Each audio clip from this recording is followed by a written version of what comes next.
Sir, കഴിഞ്ഞ കുറേ നാളുകളായി എല്ലാവരും സംസാരിക്കുന്ന ഒരു പേരാണ് രാഹുൽ മാങ്കൂട്ടം. ഇപ്പോൾ ഞാനും സംസാരിക്കാറുണ്ട്. മറ്റ് പലരും ഇതിനെപ്പറ്റി ചർച്ച ചെയ്യാറുണ്ട്. പക്ഷേ മനസ്സിലാകാത്തൊരു കാര്യമെന്ന് പറയുന്നത് അദ്ദേഹത്തിന് കിട്ടുന്ന വലിയ ജനപിന്തുണയാണ്. ജനപിന്തുണ കിട്ടിക്കോട്ടെ. പക്ഷേ അയാൾക്കെതിരെ സംസാരിക്കുന്ന, അയാൾ ചെയ്ത ആം, ധാർമ്മികതയ്ക്കെതിരായ കാര്യങ്ങൾക്കെതിരെ സംസാരിക്കുന്ന സ്ത്രീകളെ വളരെ മോശമായി പ്രതിപാദിക്കുന്ന, അവരെപ്പറ്റി കമന്റ് ചെയ്യുന്ന ഒരു വലിയ ജനവിഭാഗം ഇവിടെയുണ്ട്. ഇതൊക്കെ എന്താണ്? രാഹുലിനോടുള്ള സ്നേഹമാണോ? അതോ സ്ത്രീകളോടുള്ള വിദ്വേഷമാണോ? ഇതിനകത്ത് ഇന്ന് രാഹുലിനെ നമ്മളെടുത്ത് നമ്മൾ ഒരു കൗതുകപൂർവ്വം നോക്കുന്ന സമയത്ത് ആദ്യം എല്ലാവരിലും ഭയങ്കരമായ അപ്രീസിയേഷൻ ഉണ്ടാക്കിയ ഒരു വ്യക്തിയായിരുന്നു രാഹുൽ. അതെ. ഇപ്പം ഞാനും ആദ്യമായിട്ട് രാഹുലിൻ്റെയൊക്കെ ഈ ടെലിവിഷൻ ചർച്ചയിലൊക്കെ പങ്കെടുക്കുന്ന സമയത്ത് ഈ കാണുന്ന സമയത്ത് അപ്പം ഞാൻ ആലോചിച്ചു, ഏത് രാഷ്ട്രീയ പാർട്ടിയിലാണെങ്കിലും ഈ നല്ല യുവ നേതാക്കന്മാർ വരുന്നത് ജനായത്ത സംവിധാനത്തിന് വലിയ മുതൽക്കൂട്ടാണ്. അതെ. ഇപ്പം അംബേദ്കർ പറഞ്ഞതുപോലെ ഈ ഭരണഘടനയുടെ ആ ഒരു മികവ് ജനങ്ങൾക്ക് ലഭ്യമാകുക, അത് കൈകാര്യം ചെയ്യുന്ന കൈകളുടെ പ്രത്യേകത പോലിരിക്കും. അപ്പോൾ അതുകൊണ്ട് ഏത് രാഷ്ട്രീയ പാർട്ടിയിലാണെങ്കിലും നല്ല യുവാക്കൾ വരുന്ന സമയത്ത് നമുക്ക് ഭയങ്കര സന്തോഷം. അത് BJP ആയിക്കോട്ടെ, കോൺഗ്രസ് ആയിക്കോട്ടെ, CPM ആയിക്കോട്ടെ.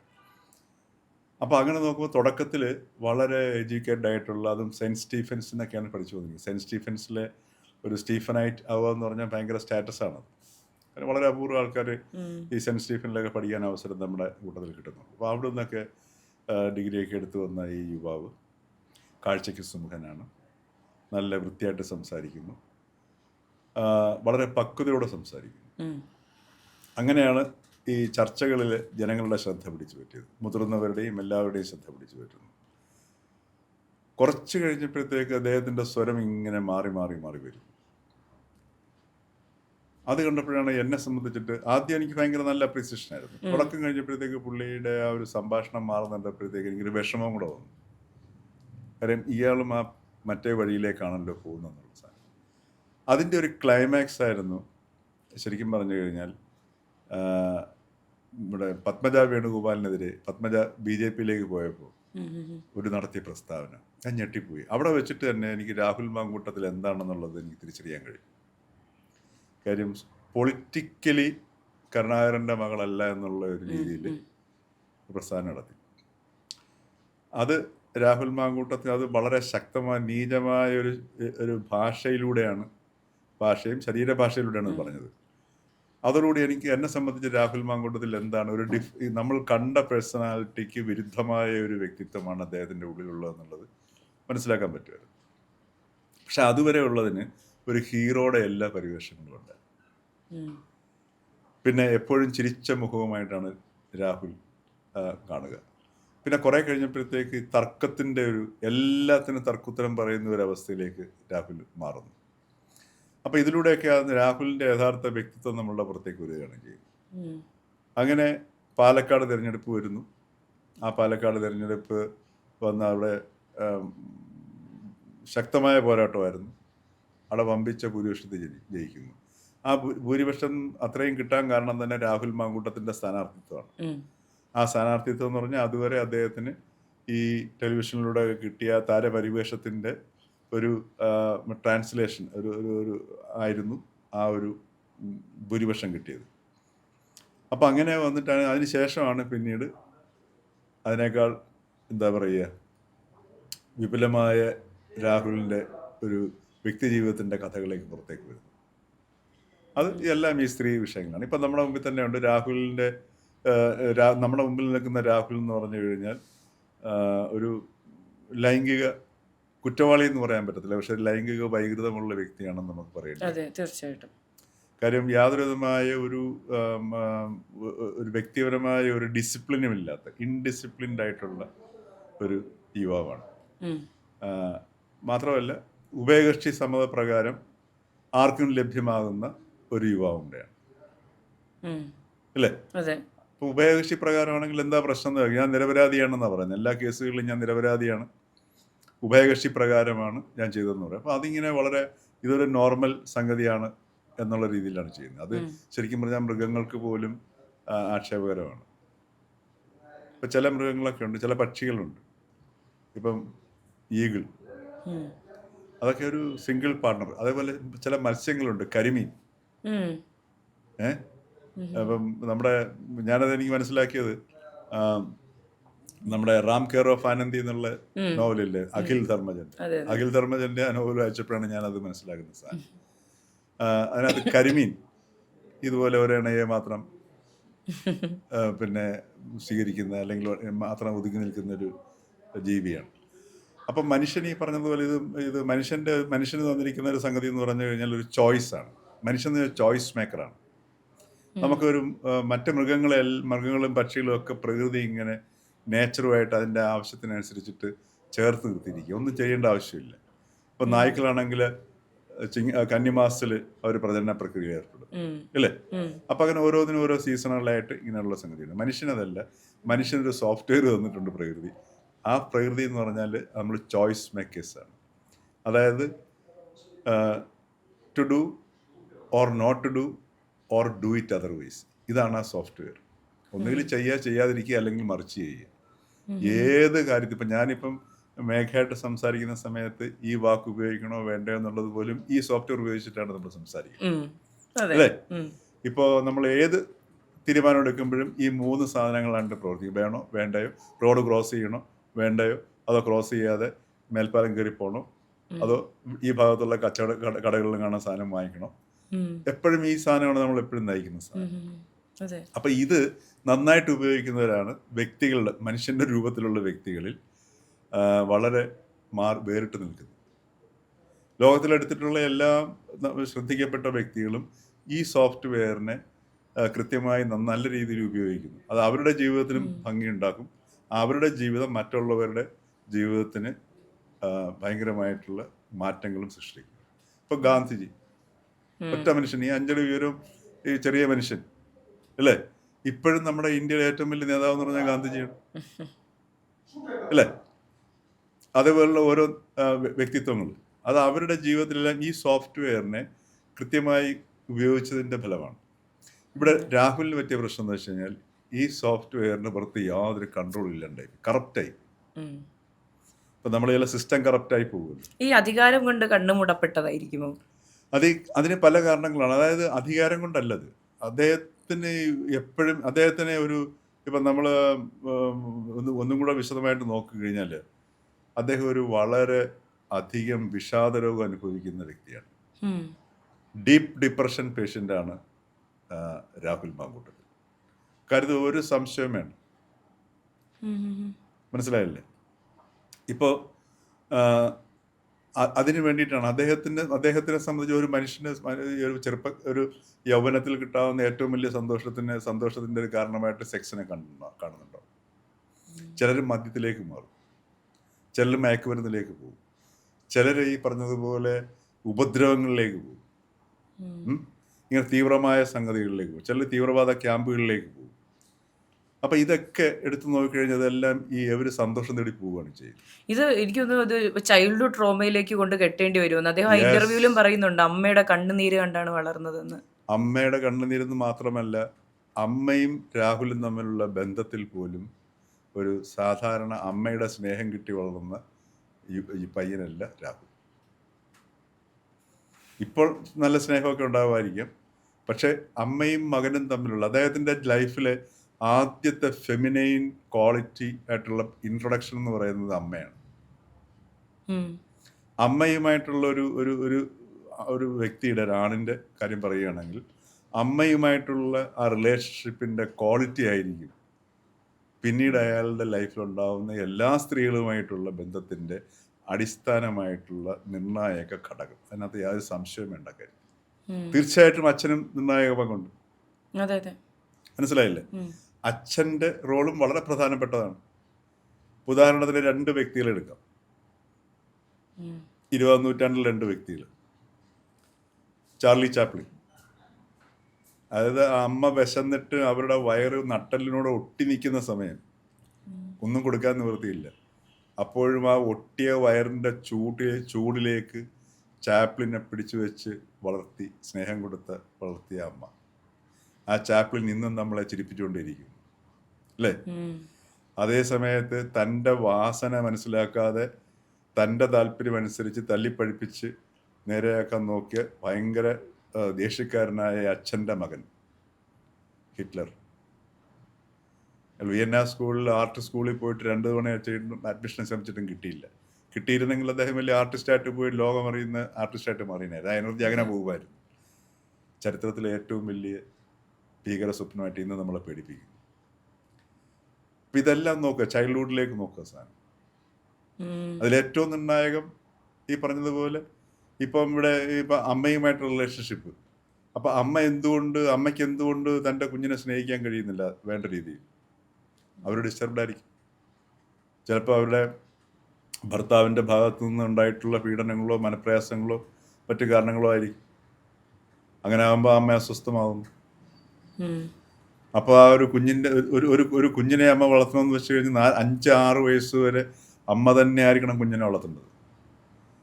ഈ ജീവിതത്തിലെ 85% എഡ്യൂക്കേഷനും 5-6 വയസ്സുകൊണ്ട് കഴിയുകയാണ് ചെയ്യുന്നത്. Basic education. കാര്യം നിങ്ങൾ എഴുത്തും വായന അറിയാത്ത കുട്ടികളൊക്കെ ജീവിക്കുന്നില്ലേ ലോകത്ത്? അല്ല, ഇന്ത്യക്ക് സ്വാതന്ത്ര്യം കിട്ടിയപ്പോൾ വെറും 12% 16% എല്ലാം ഉണ്ടായിരുന്നല്ലോ ലിറ്ററസി എന്ന് പറയുന്നത്. അവിടെ ജീവിച്ചിരുന്നില്ലേ മനുഷ്യർ? അല്ലേ? അപ്പം നമ്മൾ ഈ ബാക്കി ഇനി നമ്മൾ ആസ്ട്രോഫിസിക്സ് അല്ലെ, AI അല്ല, ക്വാണ്ടം ഫിസിക്സ് അല്ല, എന്ത് തന്നെ പഠിക്കുന്നതാണെങ്കിലും ഈ 15% പഠിത്തമേ ഉള്ളൂ. അതുവരെയാണ് നമ്മളുടെ പഠനങ്ങൾ ഉണ്ടാക്കുന്നത്. നമ്മൾ ഗ്രാമർ പഠിക്കുന്നത് സ്കൂളിൽ പോയിട്ടാണോ ഗ്രാമർ പഠിക്കുന്നത്? നമ്മൾ 2 വയസ്സുള്ള കുഞ്ഞ് ഗ്രാമർ ഉപയോഗിക്കുന്നു. എവിടെയാണ് മോനെ നിന്റെ കളിപ്പാട്ടം വെച്ചത്? മേശപ്പുറത്തെന്ന് പറയും. അവിടെ ഗ്രാമർ ഉപയോഗിച്ചു. അപ്പം ഇങ്ങനെയുള്ള അടിസ്ഥാന പഠനങ്ങൾ മുഴുവൻ നടത്തുന്ന ഈ 4-5 വയസ്സ് ഈ ക്യാരക്ടർ രൂപീകരണം എല്ലാം ഇതിൻ്റെ ബേസ് അവിടെയാണ്. ആ ബേസിൽ പറ്റിയ പ്രശ്നമാണ് രാഹുലിനുള്ളത്. അപ്പോൾ അതിൽ നിന്നുണ്ടായ അതിൽ രാഹുലിൻ്റെ ബാല്യത്തിൽ നിക്ഷേപിക്കപ്പെട്ട വിഷാദത്തിൻ്റെ വളർച്ചയുടെ പ്രതിഫലനമാണ് അദ്ദേഹത്തിൻ്റെ സ്വഭാവത്തിലൂടെ ഇപ്പോൾ പ്രതിഫലിക്കുന്നത്. ഇത് സ്വയം തിരിച്ചറിഞ്ഞ് വേണമെങ്കിൽ ഇയാൾക്ക് പുറത്തേക്ക് വരാം. അതെ, 35-36 വയസ്സുള്ള ഒരു യുവാവ്, ഒരു മുതിർന്ന യുവാവിന് ഇനി അതൊരു തിരുത്തൽ, ഈ പറഞ്ഞ വൈകൃതത്തിൽ നിന്നൊരു തിരിച്ചുവരവ് പോസിബിൾ ആണോ?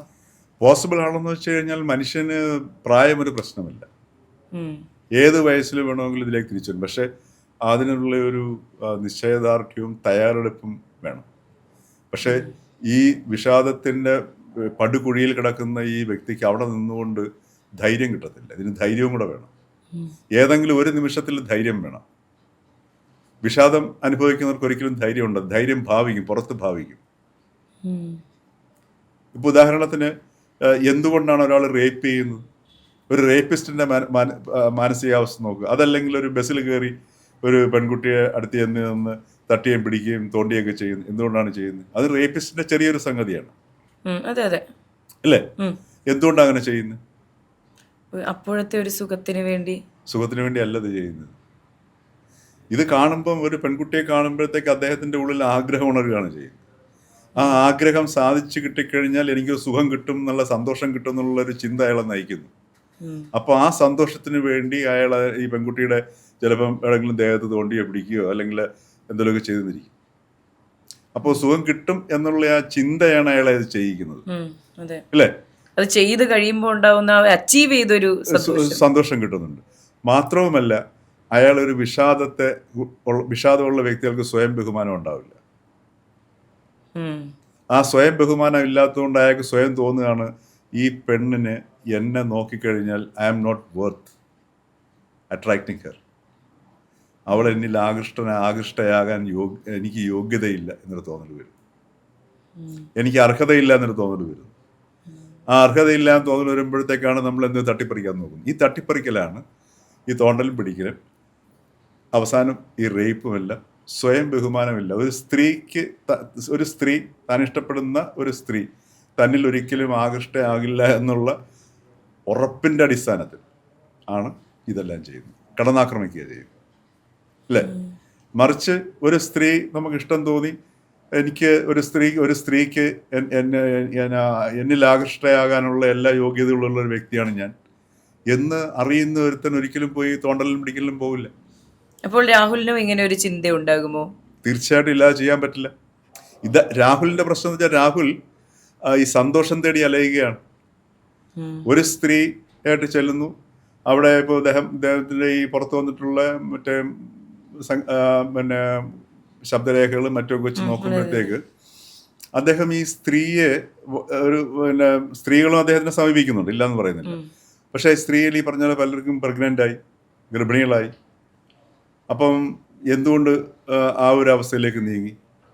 അപ്പം അവിടെയൊക്കെ ഏതെങ്കിലും രീതിയിൽ അവരെ വശീകരിച്ചിട്ട് ഇങ്ങനെ തൻ്റെ സുഖത്തിന് വേണ്ടി അവർ ഉപയോഗിക്കുക. ആ തൻ്റെ സുഖം എന്നുള്ള ഒരു അവസ്ഥയിലേക്കാണ്. ആ വിഷാദത്തിൽ നീയൊക്കെ പുറത്തു വരണം. ഒന്നിലധികം സ്ത്രീകളെ ആകുമ്പോഴത്തേക്ക് ഈ പറഞ്ഞിങ്ങനെയുള്ളവർക്ക് തോന്നലുണ്ടാവും, എനിക്ക് ഒന്നിലധികം സ്ത്രീകൾ തൻ്റെ അടുത്തേക്ക് വരുമ്പോഴത്തേക്ക് ഞാൻ വളരെ വർത്തിയാണ് എന്നുള്ളൊരു ഫീലിംഗ് വരുന്നു. അവർ സ്വയം ആത്മവിശ്വാസം ഉണ്ടാക്കുന്നു. അപ്പോൾ അങ്ങനെ വരുമ്പോഴത്തേക്കാണ് ഈ പറഞ്ഞതുപോലെ തന്നെ പ്രൊജക്റ്റ് ചെയ്ത് തന്നെ വിശ്വസിപ്പിക്കാനുള്ളൊരു ശ്രമമാണ് ചെയ്യുന്നത്. അപ്പോൾ ഇതിനെ നമ്മൾ ഈ നിയമത്തിൻ്റെയോ അല്ലെങ്കിൽ സാമൂഹിക മൂല്യങ്ങളുടെ അടിസ്ഥാനത്തിലല്ല, അതിനപ്പുറത്ത് നിന്നുകൊണ്ട് നമ്മൾ നോക്കുമ്പോൾ കാണുന്ന കാഴ്ചകൾ ഇതാണ്. അപ്പോൾ രാഹുലിൻ്റെ ഇപ്പോൾ കണ്ടില്ല, രാഹുൽ എപ്പോൾ നോക്കിയാലും ചിരിച്ചോണ്ടല്ലേ വരുന്നത്. യഥാർത്ഥത്തിൽ ചിരിക്കേണ്ട ഒരു സാഹചര്യമാണ് അല്ല. പക്ഷെ അദ്ദേഹത്തിനെ നയിക്കുന്ന സ്ഥാനം എന്താ? ഞാൻ ഒരു ഒരു ഒരു ഈ മസ്കുലിറ്റിയെ കുറിച്ചിട്ടുള്ളൊരു തെറ്റായ ധാരണയുണ്ട്, എല്ലാത്തിനെയും നേരിടുക എന്നുള്ള സാധനം. അപ്പോൾ ആ നേരിടലിൻ്റെ ഭാഗമായിട്ടാണ് ഞാൻ എല്ലാത്തിനെയും ചിരിച്ചുകൊണ്ട് നേരിടും. അപ്പം പുറം ലോകം എന്നെ കണ്ടില്ലേ മിടുക്കൻ എന്നുള്ള ഒരു ചിന്തയായിരിക്കും ആൾക്കാരുടെ ഉള്ളിലുണ്ടാകും. അങ്ങനെ ഒരു പൊതു സ്വഭാവം നമ്മുടെ ഈ ആണുങ്ങളെല്ലാം കൂടെ സൃഷ്ടിച്ചെടുത്ത ലോകത്തിന്റെ പുറത്ത് നിലനിൽക്കുകയും ചെയ്യുന്നു. അപ്പോൾ ഇത്രയും ഫ്രജൈൽ ആയിട്ടുള്ളൊരു മെൻ്റൽ ഹെൽത്ത് ഉള്ളൊരു പേഴ്സൺ, ഡിപ്രഷൻ സാധ്യതകളുണ്ട്. അപ്പോൾ ഇത്രയും വലിയൊരു പ്രശ്നമുണ്ടായിട്ട് കേരളം മുഴുവൻ അല്ലെങ്കിൽ കേരളത്തിന് പുറത്തും എല്ലാവരും ഇത് അറിഞ്ഞ സ്ഥിതിക്ക് എങ്ങനെയാണ് ഇതിങ്ങനെ ആൾക്കാരെ ഫേസ് ചെയ്ത് നിൽക്കാൻ കഴിയുന്നത്, ഈ പറഞ്ഞ ഈ ചിരിയോടുകൂടി വന്നിരിക്കാൻ കഴിയുന്നത്? അവിടെയാണ് നമ്മൾ ശ്രദ്ധിക്കേണ്ടത്. ഈ ഡിപ്രഷൻ അല്ലെങ്കിൽ വിഷാദ രോഗം ഉണ്ടാകുന്ന ഒരു വ്യക്തിക്ക് തൻ്റെ സുഖം മാത്രമേ ലക്ഷ്യമുണ്ടോ, അല്ലാതെ ചിന്തിക്കാൻ പറ്റത്തില്ല. ഫോർ എക്സാമ്പിൾ, ഇപ്പോൾ മേഘയുടെ കൈ ഒന്ന് മുറിഞ്ഞിരിക്കട്ടെ, ഒരു 2-3-4 സ്റ്റിച്ച് ഇടാനുള്ള രീതിയിൽ മുറിഞ്ഞു. ഇത് മുറിയുമ്പം മേഘയുടെ ചിന്ത എന്തായിരിക്കും? ഉദാത്തമായ കാര്യങ്ങൾ ചിന്തിക്കുക, മറ്റുള്ള കാര്യങ്ങൾ ചിന്തിക്കുകയോ, ഈ ചോര ഇല്ലേ? കയ്യിലുണ്ടായ ചെറിയ മുറിവാണ്, ഒന്ന് ആലോചിച്ച് നോക്കുക. അപ്പോൾ ആന്തരികമായി ഉണ്ടായ വലിയ മുറിവുള്ള വ്യക്തികളുടെ മാനസികാവസ്ഥ ആലോചിച്ചു. അവർ പിന്നെ എങ്ങനെ പുറത്ത് ശ്രദ്ധിക്കുന്നു എന്ന് വരുത്തി തീർത്തിട്ട് തൻ്റെ ഉള്ളിലെ മുറിവുണക്കാനുള്ള ശ്രമങ്ങളിൽ അവർ ഏർപ്പെടും. ആ മുറിവുണക്കലിലൂടെ എനിക്ക് സുഖം ലഭിക്കുമെന്ന് വിചാരിക്കുന്നു. എപ്പോഴും ഒരു സുഖാന്വേഷികളായി പരതിക്കൊണ്ടിരിക്കും. അത് അധികാരമാകും, സെക്സാകും, അതേപോലെ തന്നെ സൗന്ദര്യ വസ്തുക്കളാകും, മറ്റുള്ളവർ കണ്ടാൽ എന്നെ കൊതിക്കുന്ന രീതിയിലാകണം എന്നുള്ള തോന്നലുണ്ടാക്കാൻ വേണ്ടിയാവും. ഇതാണ് ഇതിൻ്റെയൊക്കെ ഒരു ലക്ഷണം എന്ന് പറയുന്നത്. അപ്പോൾ ആ രീതിയിലുള്ള ഒരു സൈക്കിളിലേക്ക് രാഹുൽ മാങ്കൂട്ടത്തിൽ ഇപ്പോൾ രാഹുൽ മാങ്കൂട്ടത്തിൽ ഇപ്പം നേരിടുന്നത് തന്നെയാണ്. ഈ സമൂഹത്തിന് ഉപയോഗിച്ചിട്ട് തന്നെ എനിക്ക് തിരിച്ചു വരണം, ജനങ്ങളെ സേവിക്കാനുള്ള താല്പര്യമാണോ? ഫെയിം തന്നെയാണ് അല്ലേ? പിടിച്ചു നിൽക്കുക. അപ്പോൾ അങ്ങനെയുള്ള വിഷാദ രോഗത്തിൻ്റെ ഒരു അടിയിൽ കിടന്ന ഒരു വ്യക്തി, അത്രയും മുറിവേറ്റ ബാല്യമുള്ള വ്യക്തി, അങ്ങനെയുള്ളൊരു വ്യക്തി ഇപ്പം ഈ പൊതു സമൂഹത്തിൽ ഇത്രയും എത്തി നിൽക്കുന്നു. അദ്ദേഹം ഒരു നിമിഷം ചിന്തിക്കുന്നുണ്ടാവും, ഇനി എൻ്റെ ജീവിതം എന്തായിരിക്കും?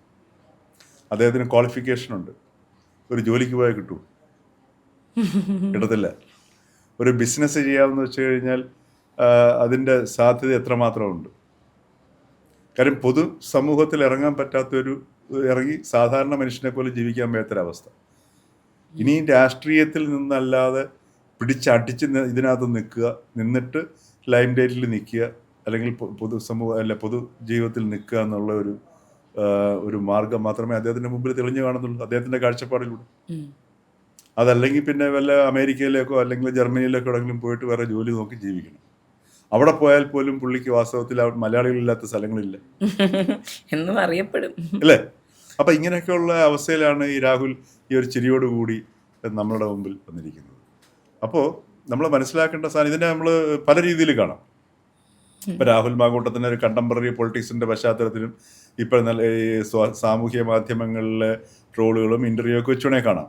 പക്ഷെ അതൊക്കെ ഇഷ്ടംപോലെ നമ്മൾ കണ്ട് മടുത്തു കഴിഞ്ഞെന്ന് എനിക്ക് തോന്നുന്നു. പക്ഷെ ഈ ഒരു തലത്തിലേക്ക് നമ്മൾ കാണേണ്ട സംഗതിയാണ്. കാരണം ഇത് രാഹുൽ ഒറ്റപ്പെട്ട വ്യക്തിയല്ല. ഇന്ന് കേരളത്തില് ഇതുപോലുള്ള രാഹുലന്മാരുടെയും രാഹുലിമാരുടെയും എണ്ണം വർദ്ധിച്ചുകൊണ്ടിരിക്കുന്ന ഒരു, തീർച്ചയായിട്ടും അല്ലേ? അദ്ദേഹം ഈ അധികാര സ്ഥാനത്ത് ഇരിക്കുന്നതുകൊണ്ടാണ് ഇത് വലിയ ചർച്ചാ വിഷയമാകുന്നത്, നോർമലൈസ്ഡ് കാര്യമായി മാറുന്നുണ്ട്. അപ്പൊ അവിടെയാണ് സമൂഹം എന്ന നിലയിൽ കേരള സമൂഹം ഈ ഒരു വിഷയത്തിലേക്ക് ശ്രദ്ധിക്കേണ്ടത്. അപ്പൊ അവിടെയാണ് ഈ ഒരു സംഗതിയെ നമ്മൾ ഒരു വേറൊരു ആംഗിളിൽ നമ്മൾ ഇതിനെ കാണുന്ന സമയത്ത് ഇപ്പൊ രാഹുലിനോട് നമ്മളൊരു ഇയാൾ ചെയ്തത് മുഴുവൻ ഒരിക്കലും നമുക്ക് അംഗീകരിക്കാൻ പറ്റുന്ന പണിയല്ല, അല്ല. അല്ലേ? ഒരിക്കലും ഒരു സമൂഹത്തിന് അംഗീകരിക്കാൻ പറ്റത്തില്ല, ഒരു വ്യക്തിക്ക് അംഗീകരിക്കാൻ പറ്റത്തില്ല. അതിന്റെ പേരിൽ അദ്ദേഹത്തിനോട് നമുക്ക് വെറുപ്പ് തോന്നാം, പക്ഷെ അറപ്പ് തോന്നാം, വെറുപ്പ് തോന്നരുത്. അറപ്പ് നമുക്ക് തോന്നണം. കാര്യം അറപ്പ് തോന്നുന്നത് വെച്ചാൽ അത് എല്ലാ മൃഗങ്ങൾക്കും പ്രകൃതി കൊടുത്തിരിക്കുന്ന ഒരു സവിശേഷ സിദ്ധിയാണ് ഈ അറപ്പെന്ന് പറയുന്നത്. ഉദാഹരണത്തിന് ആനയ്ക്ക് ഒരു മാംസത്തിന്റെ കഷ്ണം കിടക്കുന്ന സമയത്ത് അതിന്റെ സ്മെല്ലടിക്കുമ്പോൾ അറപ്പ് തോന്നിയില്ലെങ്കിൽ അത് കഴിക്കുമെടുക്കും, അല്ലേ? ഇപ്പൊ നമ്മളുടെ ശരീരശുദ്ധി തന്നെ വരുത്തുന്നത് നമ്മളുടെ തന്നെ എന്തെല്ലാം വിസർജ്യങ്ങളാണ്, അല്ലേ? നമുക്കതിനോട് വെറുപ്പ് തോന്നാറുണ്ടോ? ഇല്ല. അതിനെ ഒഴിവാക്കുക ചെയ്യുന്നത്, വൃത്തിയാക്കുക ചെയ്യുന്നു. അപ്പൊ അറപ്പും വെറുപ്പും ഇപ്പൊ ഇവിടെ നമ്മൾ സമൂഹത്തിൽ ഒരു വിഭാഗം ആൾക്കാരെല്ലാം കൂടെ രാഹുലിനെ എൻ്റെ പ്രവൃത്തിയോട് അറപ്പ് തോന്നുകയും വെറുക്കുകയും ചെയ്യുന്നു. അതേ സമയത്ത് രാഹുലിനോട് ഒരു വീരാരാധനയും വരുന്നു. ആ വീരാരാധന വരാൻ കാരണം എന്താണെന്ന് വെച്ച് കഴിഞ്ഞാൽ ഈ സ്ത്രീകളുടെ നടപടി, സ്ത്രീകളുടെ ക്ലെയിം, ഞങ്ങളെ പീഡിപ്പിച്ചു, ഞങ്ങളെ റേപ്പ് ചെയ്തു എന്ന് പറയുന്നു. ഇത് സ്ത്രീകൾക്ക് കേൾക്കുമ്പോൾ, സാധാരണ സ്ത്രീകൾക്ക് ഈ മുഴുവൻ കഥ കേൾക്കുമ്പോഴത്തേക്ക് അവർക്കത് സ്വീകാര്യമാവില്ല. ഒരു വിവാഹിതയായ സ്ത്രീ എന്നെ വിവാഹം കഴിക്കാം എന്ന് പറഞ്ഞ് രാഹുൽ സമീപിക്കുന്നു, ഞങ്ങൾ തമ്മിൽ ലൈംഗിക ബന്ധത്തിൽ ഏർപ്പെടുന്നു, പ്രഗ്നൻ്റ് ആവുന്നു. കുറേ കഴിയുമ്പോഴത്തേക്ക് രാഹുൽ തന്നെ പീഡിപ്പിച്ചു എന്ന് പറഞ്ഞ് കേസ് കൊടുക്കുന്നു. ഇത് ഉഭയകക്ഷി സമ്മതപ്രകാരമാണ്, അത് ശരിയുമാണ്. ഉഭയകക്ഷി ശരിയുമാണെന്നല്ല, അത് കോടതിയിൽ മുമ്പിരിക്കുന്ന വിഷയമാണ്. പക്ഷെ എങ്കിലും നമ്മളുടെ മുമ്പിലുള്ള വസ്തുതകൾ ഉഭയകക്ഷി പ്രകാരമാണ്. കാരണം ജാമ്യം കിട്ടിയ സംഗതികളും കോടതിയുടെ പരാമർശങ്ങളും ഒക്കെ അങ്ങനെ കാണിക്കുന്നുണ്ട്. ഇത് കാണുമ്പോൾ സാധാരണ സ്ത്രീകൾ ചിന്തിക്കുന്നുണ്ട്. ആ ചിന്തയാണ് രാഹുലിന് ഒരു വീരപരിവേഷം, അതല്ലെങ്കിൽ രാഹുലിന് സ്വീകാര്യത സ്ത്രീകളുടെ ഇടയിൽ, വിശേഷിച്ചും അത്യാവശ്യം കുറച്ച് പ്രായമുള്ള സ്ത്രീകളുടെ അമ്മമാർക്കിടയിൽ അവരുടെ ഉള്ളിലുള്ള ഒരു മൊറാലിറ്റിയും അതോടൊപ്പം തന്നെ അവരുടെ ജീവിതാനുഭവങ്ങളും കാഴ്ചപ്പാടുകളും ഒക്കെ വെച്ചുകൊണ്ട് സ്ത്രീകളുടെ ഈ രാഹുലിന്റെ ഈ കേസിൽപ്പെട്ട സ്ത്രീകളുടെ കാര്യത്തിൽ അവർക്കൊരു ന്യായം കാണാൻ പറ്റുന്നില്ല, അല്ലേ? അതിന്റെ പേരിലാണ് ഈ രാഹുലിനൊരു സ്വീകാര്യത കിട്ടുന്നത്. പക്ഷെ എൻ്റെ കാര്യം എടുത്ത് നോക്കുകയാണെങ്കിൽ എനിക്ക് ആ സ്ത്രീയുടെ പക്ഷത്ത് മാത്രമേ ന്യായം കാണാൻ, മാത്രമേ എന്നല്ല, അവരുടെ പക്ഷത്ത് ഈ പറഞ്ഞതുപോലെ വിവാഹം കഴിക്കാമെന്നൊരു ക്ലോസ് അവിടെ വച്ചത് കൊണ്ടാണ് അവിടെ ഒരു ലൈംഗിക ബന്ധം ഉണ്ടായത്. അപ്പോൾ അവിടെ ഒരു വഞ്ചനയുടെ ഒരു എലമെന്റ് ഉണ്ട്. അതാണ് ഞാൻ അവിടെ കാണുന്ന ഒരു ന്യായം എന്ന് പറയുന്നത്. അവിടെ പിന്നെ ഇതിൻ്റെ ഒരു സൂക്ഷ്മതലങ്ങളിലേക്ക് നമ്മൾ പോകുന്ന സമയത്ത്, ഇതിൻ്റെ ഇവരുടെ ഈ ചാറ്റുകളും മറ്റുമൊക്കെ നോക്കുന്ന സമയത്ത് ഒരു വിവാഹിതയായ സ്ത്രീക്ക് വിവാഹ വാഗ്ദാനം എങ്ങനെ സ്വീകരിക്കാൻ പറ്റും എന്നുള്ളൊരു സംഗതിയുണ്ട്. അത് പ്രാഥമികമായിട്ടൊന്നുമില്ലെങ്കിൽ അതിൽ നിന്ന് പുറത്തു വരണം. പുറത്ത് വന്നിട്ട് ഈ പറഞ്ഞതുപോലെ എൻ്റെ വീട്ടിലെ അച്ഛനോ അല്ല അമ്മയ്ക്കൊക്കെ സ്വീകാര്യമാണെങ്കിൽ നീ പ്രഗ്നൻ്റ് ആവണമെന്ന് പറഞ്ഞു കഴിഞ്ഞാൽ മനസ്സിലാക്കാൻ പറ്റും. പക്ഷെ വിവാഹിതയായ ഒരു സ്ത്രീ ഗർഭിണിയായിട്ട് വീട്ടിലേക്ക് പോയി അമ്മയെ കാണിച്ചാൽ വിവാഹം കഴിക്കാൻ പറ്റുള്ളൂ എന്ന് പറഞ്ഞു കഴിഞ്ഞാൽ അതിനകത്തൊരു യുക്തിഭദ്രത കാണുന്നില്ല. ഇപ്പൊ കോടതിയുടെ മുമ്പിൽ വരുമ്പോൾ ഇദ്ദേഹത്തിന് ഈ ജാമ്യം ഒക്കെ കിട്ടാനുള്ള ഒരു കാരണമായിട്ട് ചൂണ്ടിക്കാണിക്കുന്ന വസ്തുത അത് തന്നെയാണ്. അപ്പൊ അങ്ങനെ ഒരു വിഷയം ഇവിടെ കിടക്കുന്നു എന്നുള്ളത് ഒരു ഫാക്റ്റാണ്. അപ്പൊ അതുകൊണ്ടാണ് ഇപ്പൊ ഞാൻ പറഞ്ഞത് അത് നമ്മൾ അതിനകത്തുള്ള ശരിതെറ്റുകളെല്ലാം നോക്കുന്നത്. എന്തുകൊണ്ട് സ്ത്രീകളുടെ ഇടയിൽ ഈ സ്വീകാര്യത രാഹുലിന് കിട്ടുന്നു എന്നുള്ളതാണ് നമ്മൾ ചർച്ച ചെയ്യുന്നത്, അല്ലേ? അപ്പൊ അതിന്റെ ഒരു പ്രധാനപ്പെട്ട ഒരു കാരണം ഈ ഒരു സംഗതിയാണ്. ഈ ഉഭയകക്ഷി ബന്ധപ്രകാരം ഒരുപാട് പോസ്റ്റുകൾ നമ്മുടെ സോഷ്യൽ മാധ്യമങ്ങളിൽ ധാരാളം പോസ്റ്റുകൾ വരുന്നുണ്ട്. രണ്ടു കൂട്ടരും സമ്മതിച്ചതിന് ശേഷം പിന്നെ വീണ്ടും അത് സ്ത്രീകളാണ് കൂടുതലിടുന്നത്, അല്ലേ? കമന്റുകളായും സ്ത്രീകൾ ഒരുപാട് പേരുണ്ട്, കമന്റ് അങ്ങനെ വരുന്നത്. അപ്പൊ ഇത്തരം കാര്യങ്ങളൊക്കെയാണ് ഇദ്ദേഹത്തിന് ഈ ഒരു സംഗതി. പിന്നെ ചേഞ്ച് ചെയ്യുന്ന വാല്യൂ സിസ്റ്റം ഉണ്ട്. അതാണ് ഈ യുവാക്കള് യവൻ്റെ എന്താണ് ഇങ്ങനെയൊക്കെയുള്ള പ്രയോഗങ്ങളുണ്ടല്ലോ, എന്താണ് താരം എന്നുള്ളതോ അല്ലെങ്കിൽ നേതാവ് അല്ലെങ്കിൽ ചെക്കൻ എന്നുള്ളതോ ആൺകുട്ടി പുലിക്കുട്ടി എന്നൊക്കെ പറഞ്ഞിട്ടൊക്കെ ഇങ്ങനെയൊക്കെയുള്ള മാറുന്ന ഈ പുതിയ നമ്മുടെ ആ ഒരു സാംസ്കാരിക പശ്ചാത്തലത്തിലുള്ള ഒരു മാറ്റവും ഈ യുവാക്കളിൽ നിലനിൽക്കുന്നുണ്ട്. അപ്പൊ അത് ഒരു സംഘം ഈ പറഞ്ഞതുപോലെ ഒരു വലിയൊരു വിഭാഗം പിന്നെ യുവാക്കൾ രാഹുലിനെ പിന്തുണയ്ക്കുന്നവരോട് അതെ. അല്ലേ? ഇപ്പം ഇതിനിടയ്ക്ക് തന്നെ പിന്നെ പത്തനംതിട്ടയിൽ നിന്ന് ശ്രീനാദേവിയുടെ പോസ്റ്റ് വന്നു ഉം. അല്ലേ? അതെ. അപ്പം ഞാൻ ആലോചിച്ച് നോക്കുന്നുണ്ട്, ആ ശ്രീനാദേവി ഈ രാഹുലിനെ ഒന്നിലധികം സ്ത്രീകളുമായിട്ട് ഇങ്ങനെ ബന്ധപ്പെട്ടിട്ട് എങ്ങനെ ഈ ഇവർക്ക് ഈ ശ്രീനാദേവിക്ക് രാഹുലിനെ ഒരു ന്യായീകരിച്ച് സംസാരിക്കാൻ കഴിയുന്നു ഉം. അതെ. എങ്ങനെയായിരിക്കും? എന്നുള്ള ഒരു ഒരു ഒരു ഫീമെയിൽ പോയിന്റ്, നമ്മൾ ഫീമെയിൽ പോയിന്റ് ഓഫ് വ്യൂ നമുക്ക് സങ്കല്പിച്ച് ചിന്തിക്കാൻ പറ്റും അതെ. അല്ലേ? ഉം. പക്ഷെ അങ്ങനെ നമ്മൾ ചിന്തിക്കുമ്പോൾ അതിന് മറുപടി കിട്ടുന്നില്ല. അപ്പോൾ ഇതിനകത്ത് മനുഷ്യരെല്ലാം പലവിധമാണ്, ആ പെർസ്പെക്റ്റീവ് ആണ് പെർസ്പെക്റ്റീവാണ്. അപ്പം നമ്മളിത് ഇന്നാരുടേത് ശരിയെന്നോ അല്ല ഇന്നാരുടേത് തെറ്റെന്നോ അല്ലെങ്കിൽ മോശമാണെന്നോ നമ്മൾ പറഞ്ഞിട്ട് കാര്യമില്ല. പക്ഷെ ഒരു സൊസൈറ്റി ആയിട്ട് ജീവിക്കുമ്പോൾ അവിടെ പൊതുവായിട്ട് നമ്മൾ അംഗീകരിക്കുന്ന ചില നിയമങ്ങളാണ്, നമ്മുടെ കോൺസ്റ്റിറ്റ്യൂഷനും നിയമങ്ങളും എല്ലാം അതിന് വേണ്ടിയിട്ടാണല്ലോ. ഇപ്പം ട്രാഫിക് റോഡിൽ നമ്മൾ വണ്ടി ഓടിക്കുന്ന സമയത്ത് നമുക്ക് സ്വാതന്ത്ര്യമുണ്ട്, പക്ഷെ പൊതുവായിട്ടുള്ള ചില നിയമങ്ങൾ പാലിച്ചല്ലേ ഓടിക്കാൻ പറ്റത്തുള്ളൂ. അത് കാലാകാലങ്ങൾ വേണേൽ മാറ്റാം അല്ലേ? ഇപ്പൊ ലെഫ്റ്റ് ഹാൻഡ് ഡ്രൈവിംഗ് വന്നു കഴിഞ്ഞാൽ നമ്മുടെ ഇതെല്ലാം അങ്ങ് മാറും അല്ലേ? അപ്പൊ എന്ന് പറഞ്ഞതുപോലെ ആ ഒരു പൊതുവായ സംഗതികൾ, നിയമങ്ങൾ നമ്മൾ ഒരു സമൂഹമായിട്ട് ജീവിക്കുമ്പോൾ നമുക്ക് വേണ്ടി വരും. അതായത് നമ്മുടെ സ്വാതന്ത്ര്യം വിനിയോഗിക്കാനും അതോടൊപ്പം തന്നെ മറ്റുള്ളവർക്ക് അസ്വസ്ഥതയില്ലാതെ അവർക്കും സ്വാതന്ത്ര്യത്തിൽ ജീവിക്കാൻ വേണ്ടിയിട്ട് ഉള്ള ഒരു സംവിധാനമാണ് ഈ നിയമം എന്ന് പറഞ്ഞതുപോലെ അതിൻ്റെ പശ്ചാത്തലത്തിൽ പ്രവർത്തിക്കുന്നതും ഇതേപോലെ നിയമങ്ങളുടെ പശ്ചാത്തലത്തിൽ പ്രവർത്തിക്കുന്നതും ചില ഹ്യൂമൻ റിലേഷൻസിൽ പാലിക്കേണ്ട മനുഷ്യർ പാലിക്കേണ്ട ചില സാംസ്കാരിക ഘടകങ്ങളെയാണ്. ഈ സൂക്ഷ്മമായ സാംസ്കാരിക ഘടകങ്ങളെ എടുത്തിട്ടാണ് നിയമം ആക്കി മാറ്റുന്നത്. അപ്പോൾ അവിടെയാണ് നമ്മൾ ശ്രദ്ധിക്കുന്നത്. അവിടെയും ഈ പറഞ്ഞതുപോലെ പൊതുവായിട്ടുള്ള ചില മൂല്യവ്യവസ്ഥകളുടെ അല്ലെങ്കിൽ ചില കാഴ്ചപ്പാടുകളുടെയും സമീപനങ്ങളുടെയും ഒക്കെ പിന്നെ ചിലതിനെ നിലനിർത്തേണ്ടതിൻ്റെയും ചിലതിനെ മാറ്റേണ്ടതിൻ്റെ ആവശ്യം അവിടെയാണ് വരുന്നത് അല്ലേ? ഇപ്പം നമ്മളിപ്പം പിന്നെ സ്ത്രീകളെ സത്യം പറഞ്ഞാൽ വളരെ ഈ ചരിത്രമുണ്ടായ കാലം മുതൽ ഈ സ്ത്രീകളെ അടിച്ചമർത്തി അവരെ ചൂഷണം ചെയ്തുകൊണ്ടിരിക്കുന്ന ഒരു സമൂഹമായിരുന്നു. ഇന്നിപ്പം നമ്മൾ അതിൻ്റെ കാരണം ഒരുപാട് കാരണങ്ങളുണ്ട്. കാര്യം സ്ത്രീകൾക്കെടുത്ത് അനായാസം ആണുങ്ങളെ പോലെ പേശീബലത്തിൽ എടുത്ത് ഉപയോഗിക്കാൻ പറ്റുന്ന ആയുധം അവർക്ക് ലഭ്യമായിരുന്നില്ല. ഇന്നാണ്, ഈ ഡിജിറ്റൽ യുഗത്തിലാണ് സ്ത്രീകൾക്ക് ആദ്യമായിട്ട് അവരുടെ കയ്യിലേക്ക് വഴങ്ങുന്ന ഒരു ടൂൾ, ഒരു ആയുധം വന്ന് വീഴുന്നത്. മനുഷ്യ ചരിത്രത്തിൽ ആദ്യമായിട്ടാണ്. അതുകൊണ്ടാണ് സ്ത്രീകൾ വലിയൊരു മുന്നേറ്റം, അല്ലാതെ ഇവിടുത്തെ സ്ത്രീ വിമോചന പ്രസ്ഥാനങ്ങളോ അല്ലെങ്കിൽ രാഷ്ട്രീയക്കാരോ ഒന്നും വിചാരിച്ചുകൊണ്ടല്ലത്.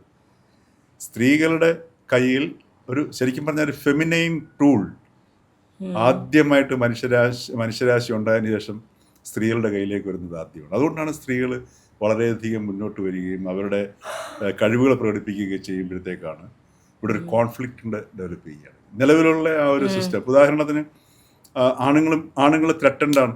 അതിൻ്റെ ഉദാഹരണമാണ് രാഹുൽ ഈശ്വർ, പുരുഷ കമ്മീഷൻ വേണമെന്ന് പറയുന്നത് അല്ലേ? പേടിയാണ്. അപ്പം ഒരു ആൺപെൺ പേടിയിലേക്ക് ഈ സൊസൈറ്റി ഇപ്പം നമ്മുടെ പ്രത്യേകിച്ചും കേരള സൊസൈറ്റി ഇങ്ങനെ മാറിക്കൊണ്ടിരിക്കുകയാണ്. പെണ്ണുങ്ങളെ പെൺപേടി എന്ന് പറയുന്ന ഒരു സംഗതി ഇവിടുത്തെ ആണുങ്ങളെ പിടികൂടിയിട്ടുണ്ട്. അതെ, ഒരു തരത്തിൽ പറഞ്ഞാൽ അതിലൊരു ഈ ചൂഷണം ചെയ്യലിൽ നിന്നൊരു കുറവുണ്ടാകും ഇല്ലേ? അല്ല, അത് ചൂഷണം ചെയ്യൽ കൂടത്തേ ഉള്ളൂ. ഉദാഹരണത്തിന് ഷിംജിതാര കേസെടുത്തു അല്ലേ? അപ്പോൾ ഈ സ്ത്രീകളുടെ പ്രൊട്ടക്ഷന് വേണ്ടിയിട്ട്, ഈ സുരക്ഷയ്ക്ക് വേണ്ടിയിട്ട് കൊണ്ടുവന്നിട്ടുള്ള നിയമങ്ങളും അതേപോലെ തന്നെ അതിൻ്റെ വ്യാഖ്യാനങ്ങളും ഒക്കെ ചൂഷണം ചെയ്യുന്ന ഒരവസ്ഥയിലേക്ക് സാധനങ്ങൾ മാറും. ഇവിടെ ഉണ്ടായിട്ടുള്ള പോക്സോ കേസുകൾ എടുത്ത് നോക്കുക. മാധ്യമങ്ങളിൽ നിറഞ്ഞു നിൽക്കുന്ന പോക്സോ കേസുകളെല്ലാം യഥാർത്ഥത്തിൽ അത് ദുരുപയോഗം ചെയ്യപ്പെടും, നല്ലൊരു ശതമാനം ദുരുപയോഗം ചെയ്യപ്പെടുന്നു. ഇപ്പോൾ സുപ്രീം കോടതി പോലും അത് ശ്രദ്ധയിൽപ്പെടുത്തിയിരിക്കും അല്ലേ? ഇനിയിപ്പം ബസ്സിൽ വെച്ചിട്ട് ഒരു യുവതി ഏതെങ്കിലും രീതിയിൽ ഇതേപോലെ ശല്യപ്പെടുത്തലിന് അല്ലെങ്കിൽ ഇരയാകുകയാണെങ്കിൽ അവൾ ബഹളം വെച്ച് കഴിഞ്ഞാൽ, ഒന്ന് മാറി നിൽക്കടാ, എന്ത് വൃത്തികേടാ കാണിക്കുന്നത് ചോദിച്ചു കഴിഞ്ഞാൽ അവൻ പറയുകയാണ് ഞാനൊന്നും ചെയ്യില്ല, നീ എന്നെയും കൊലയ്ക്ക് കൊടുക്കാൻ നോക്കുകയാണെന്ന് ചോദിച്ചു കഴിഞ്ഞാൽ ആ ബസ്സിലെ സമൂഹം മുഴുവൻ ആ പെൺകുട്ടിക്കെതിരെ തിരിയും. അപ്പോൾ പറയൂ, നേരത്തെ മേഘ പറഞ്ഞത് ഒരു ഡെഡ് ലോക്ക് ആണെന്ന് പറയേണ്ടി വരും അല്ലേ? ഇപ്പം ഇങ്ങനെ മാറുന്നണ്ട. ആ കോഴിക്കോട്ടെ സംഭവം, ആ ഷിംജിതയുടെ സംഭവം മാത്രം മതി ഒരു പെട്ടെന്നൊരു ഷിഫ്റ്റിലേക്ക് മാറുകയാണ് ചെയ്യുന്നത്. അപ്പോൾ ഇതൊക്കെ വളരെ സൂക്ഷ്മതയോടുകൂടി അതുകൊണ്ടാണ് പറയുന്നത് നമ്മൾ ഇത്തരം വിഷയങ്ങൾ ഇപ്പോൾ മാധ്യമപ്രവർത്തനത്തിൽ ഏറ്റവും സൂക്ഷ്മമായിട്ട് കൈകാര്യം ചെയ്യേണ്ട വിഷയങ്ങളാണ്. പക്ഷേ ഏറ്റവും സൂക്ഷ്മതയില്ലാതെ കൈകാര്യം ചെയ്തിട്ടാണ് ഈ മാധ്യമപ്രവർത്തകരാണ് ഈ ചില പൊളിറ്റിക്കൽ കറക്റ്റ്നെസ്, ജെൻഡർ ഇക്വാളിറ്റി, ഇങ്ങനെയൊക്കെയുള്ള ചില ടേംസിനകത്ത് കുടുങ്ങിക്കിടന്നിട്ട് പിന്നെ അറ്റാക്ക് ചെയ്യുക എന്നുള്ളൊരു സമീപനം എടുക്കും. അതാണ് അത് മാത്രം മതി പുരോഗമനത്തിന് എന്നുള്ളൊരു ധാരണയാണ്. പക്ഷെ ഇതെല്ലാം അതിസൂക്ഷ്മമായ സംഗതികളാണ്. ഇപ്പം ഞാൻ പറഞ്ഞ ഷിംജിത കേസ് കേരളത്തിൽ പഠന വിധേയമാക്കേണ്ട ഒരു കേസാണ്. എങ്ങനെയാണ് ഒറ്റ രാത്രി കൊണ്ട് സോഷ്യൽ മീഡിയ ട്രെൻഡിനെ തന്നെ ഇളക്കി മറിച്ച് മാത്രമല്ല അതിനകത്ത് ഒരുപാട് സംഗതികൾ പഠിക്കാനുണ്ട്. ആ കേസ് വന്നതിന് ശേഷം ഏറ്റവും കൂടുതൽ സ്ത്രീകളാണ് പിന്നെ ഈ ഷിംജിതയെ നിശ്ചിതമായി വിമർശിച്ചുകൊണ്ട് സോഷ്യൽ മീഡിയയിൽ പോസ്റ്റ് ഇട്ടത്. ആ പോസ്റ്റ് ഇട്ടതിൽ ഏതാണ്ട് 90% മുസ്ലിം വിഭാഗത്തിൽപ്പെട്ട സ്ത്രീകളായിരുന്നു. അവിടെ ആ ജാതി മതത്തിനെയൊക്കെ സ്ത്രീകൾ പൊട്ടിച്ചു കളഞ്ഞിട്ട് ആ സ്ത്രീ എന്നുള്ളൊരവസ്ഥയിലേക്ക്, മനുഷ്യൻ എന്നുള്ള അവസ്ഥയിലേക്ക് അവർ വരികയായിരുന്നു. അപ്പം ഇങ്ങനെയൊക്കെയുള്ള സംഗതികൾ നമ്മളിതിനകത്ത് ഇവിടെയാണ് നമ്മളിപ്പം ഈ ജാതിയും മതവും സ്ത്രീകളിലാണോ കൂടുതലും ആണുങ്ങളിലാണോ കൂടുതൽ, ആണുങ്ങൾ അടിച്ചേൽപ്പിക്കുന്നതാണ് എന്നൊക്കെയുള്ള ചിന്തിക്കാനുള്ള, സാമൂഹികമായി ചിന്തിക്കാനുള്ള അവസരങ്ങൾ കൂടിയാണിത്, അല്ലേ?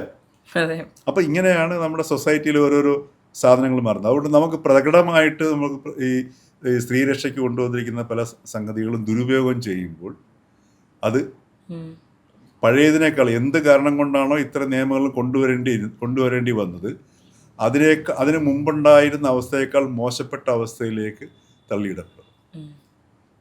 അതെ, ഇപ്പോൾ രാഹുൽ മാങ്കൂട്ടത്തിന്റെ വിഷയത്തിലാണെങ്കിലും ഇതുപോലെ സ്ത്രീകൾ തന്നെയാണ് ഏറ്റവും കൂടുതൽ കൂടെ നിന്നിട്ടുള്ളത്. ഇപ്പോൾ രാഹുലിനെതിരെ സംസാരിക്കുന്ന മാധ്യമപ്രവർത്തകർക്കെതിരെയോ സോഷ്യൽ മീഡിയയിലുള്ള ആൾക്കാർക്കെതിരെയോ ഏറ്റവും കൂടുതൽ വിദ്വേഷ കമന്റുകൾ ഇടുന്ന സ്ത്രീകൾ തന്നെയാണ്. അപ്പോൾ ഞാൻ പറഞ്ഞത് ഇതിനകത്ത് നമ്മൾ ആരെയും കുറ്റം പറഞ്ഞിട്ട് കാര്യമില്ല. ഇപ്പം സ്ത്രീകളെ സംബന്ധിച്ചിട്ട് സ്ത്രീകൾ ഇപ്പം കേരളത്തിലെ സ്ത്രീകളെ എടുത്ത് നോക്കുകയാണെങ്കിൽ അവർ ഫെഡപ്പാണ്. ഇപ്പം ചെറിയ പെൺകുട്ടികളാണെങ്കിലും മുതിർന്നവരാണെങ്കിലും പ്രായമായ സ്ത്രീകളാണെങ്കിലും ഇപ്പം നമ്മൾ സ്ത്രീകളോട് സംസാരിച്ച് നോക്കുമ്പോൾ അറിയാൻ പറ്റും. ഏത് പ്രായത്തിലുള്ള സ്ത്രീകളോട് സംസാരിച്ച് നോക്കിക്കഴിഞ്ഞാലും അവരിലെ ഒരുപാട് നീറുന്ന സ്ത്രീകൾ നമുക്ക് കാണാൻ ചുറ്റുപാടുണ്ട്. എനിക്ക് തോന്നുന്നു കേരളത്തിലെ കണക്ക് അത്രയും ആന്തരികമായ നീറ്റലുകളോടെ ജീവിക്കുന്ന സ്ത്രീകൾ ഇന്ത്യയിൽ വേറെ എങ്ങും ഇല്ലെന്ന് എനിക്ക് തോന്നുന്നു. കാരണം കേരളത്തിൻ്റെ സാഹചര്യം വ്യത്യസ്തമാണ്. എല്ലാം വളരെ പിന്നെ ബൗദ്ധിക തലത്തിൽ ചർച്ച ചെയ്യുകയും എല്ലാത്തിനോടും പ്രതികരിക്കും. നമ്മളിവിടെ പ്രതികരണം എന്ന് പറയുന്നത് തന്നെ എന്താണ്? ഒരു സംഭവം ഉണ്ടായിക്കഴിഞ്ഞാൽ പെട്ടെന്ന് അതിനെ അറ്റാക്ക് ചെയ്യുന്ന ഒരു അവസ്ഥയിലേക്ക് പോകുന്നതിനാണ് പ്രതികരണം എന്ന് പറയുന്നത്. പ്രതികരണം അതല്ല. ഇപ്പൊ റിയാക്ഷനും റെസ്പോൺസും രണ്ടാണ്, അല്ലേ? റിയാക്ഷൻ എന്ന് പറഞ്ഞു കഴിഞ്ഞാൽ പണ്ടുണ്ടായിരുന്ന ഒരു ആക്ടിനെ റീ ആക്ട് ചെയ്യുകയാണ് ചെയ്യുന്നത്. ഒരാൾ ഇങ്ങനെ ചെയ്യുമ്പോൾ ഇന്നൊരു സാധനം വിളിച്ച് ഇങ്ങനെ തെറി വിളിക്കുകയാണ്, അതിൻ്റെ ഒരു മറുമരുന്ന് എന്നുള്ള രീതിയിൽ ചെയ്യുമ്പോഴാണ് റിയാക്ഷൻ എന്ന് പറയുന്നത്. റെസ്പോൺസ് എന്നതല്ല, റെസ്പോൺസ് ക്രിയേറ്റീവാണ്. അത് നമുക്ക് തന്നെ അറിയത്തില്ല. നമ്മൾ ആ സിറ്റുവേഷനിൽ നോക്കിയിട്ട് എങ്ങനെ പ്രതികരിക്കണം എന്ന് ചിന്തിച്ചിട്ട് നമ്മൾ ഡിസ്റ്റർബ്ഡ് ആകാതെ നമ്മളൊരു ഡിസിഷൻ എടുക്കുമ്പോഴത്തേക്ക് അത് നമ്മൾ പറയുമ്പോഴത്തേക്ക് അത് ക്രിയേറ്റീവായി മാറും. അവിടെ പ്രശ്നം വരും. ഈ ഒരു സമീപനം മാധ്യമപ്രവർത്തനത്തിൽ ഏറ്റവും അത്യാവശ്യം കൈകാര്യം. കാരണം മാധ്യമപ്രവർത്തകർ, ഈ മുഖ്യധാര മാധ്യമപ്രവർത്തകർ വിശേഷിച്ചും ഇൻസിഡൻറ്റുകൾ പോയി റിപ്പോർട്ട് ചെയ്യുകയാണ് ചെയ്യുന്നത്. ഇൻസിഡൻറ്റുകളിലേക്ക് മാത്രമേ നോക്കുന്നുള്ളൂ. മറിച്ച് ഓരോ ഇൻസിഡൻറ്റും തങ്ങൾ മനുഷ്യൻ്റെയും സമൂഹത്തിൻ്റെയും ജീവിതത്തിൽ ഇടപെടുകയാണ് എന്ന ഒരു സൂക്ഷ്മ ബോധത്തോടു കൂടി അതിനെ സമീപിക്കുമ്പോൾ ആ ഓരോ ഇൻസിഡൻറ്റിനെയും കാണുന്നതിൻ്റെ കാഴ്ച മാറും. ആ കാഴ്ചയിലാണ് ശരിക്കും പറഞ്ഞു കഴിഞ്ഞാൽ ഒരു സാംസ്കാരികമായ ഒരു സമൂഹം ഡെവലപ്പ് ചെയ്യുക. അതിപ്പം ദൗർഭാഗ്യവശാൽ കേരളത്തിൽ അത് 0 ലെവലിലേക്ക് എത്തിയിരിക്കുന്നുള്ളതാണ്. അപ്പം അതുകൊണ്ടാണ് ഈ രാഹുൽ മാങ്കൂട്ടത്തിന് ഇപ്പം മത്സരിച്ചാൽ ചിലപ്പോൾ ജയിച്ചെന്നിരിക്കും കേരളത്തിൽ. സാധ്യതകൾ ഏറെയാണ്. മനസ്സിലായില്ലേ? രാഹുൽ മാങ്കൂട്ടത്തിൽ മാത്രമല്ല, അങ്ങനെ അതുപോലുള്ള ഒരുപാട് വ്യക്തികൾ മത്സരിച്ച്, ഇപ്പോൾ ഉദാഹരണത്തിന് ഇതേപോലുള്ള ആരോപണം നേരിട്ടുള്ള പലരുടെയും പേരുകൾ നമ്മൾ റിപ്പോർട്ടുകൾ പലയിടത്തും കേൾക്കുന്നുണ്ട്. മത്സരിക്കാൻ സാധ്യതയുണ്ടോ? അപ്പോൾ കേരളത്തിലെ അന്തരീക്ഷത്തിൻ്റെ പൊതു അന്തരീക്ഷം ഇതിനെല്ലാം പിന്നെ എന്താ പറയുക, അനുകൂലമായ ഒരു അവസ്ഥയെ സൃഷ്ടിക്കുന്നു എന്നുള്ളതാണ്.